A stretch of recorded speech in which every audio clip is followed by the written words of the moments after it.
Tallapoosa, Georgia. It's a place where you can find history and at least one oddity right along the rail line. The town sits on the Georgia-Alabama border about 60 miles from Atlanta.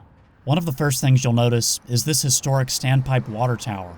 Tallapoosa's water system was state-of-the-art when it was built in 1890. Near the foot of the tower, a timeline shows off this area's past. And next door, a small structure and park just for railfans. It's a great place to watch trains, just not today. These Norfolk Southern camp cars were parked on the side track here.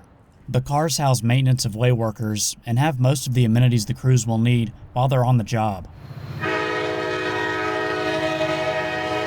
Not far away from the train park is downtown Tallapoosa.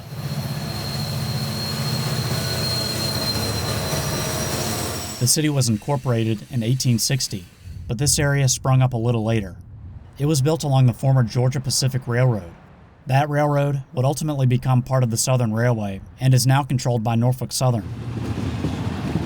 Along these tracks, you'll find historic bells, like this one that was housed in Georgia's first free public school. There's also an old steam engine. Now, this one didn't run on rails. It was actually used to power a sawmill and shingle mill until around 1940.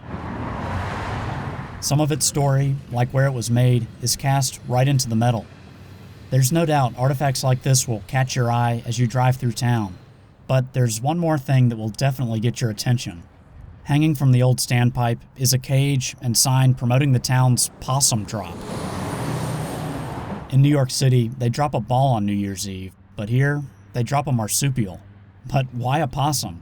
Well, before it was called Tallapoosa, the town was known as Possum Snout. The event happens at one of the buildings downtown. And don't worry, the possum is stuffed and not alive.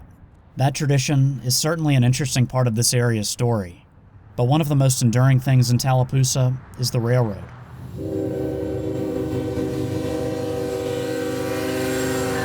For nearly 140 years, the trains have run through here. And it will likely be that way for many more years to come.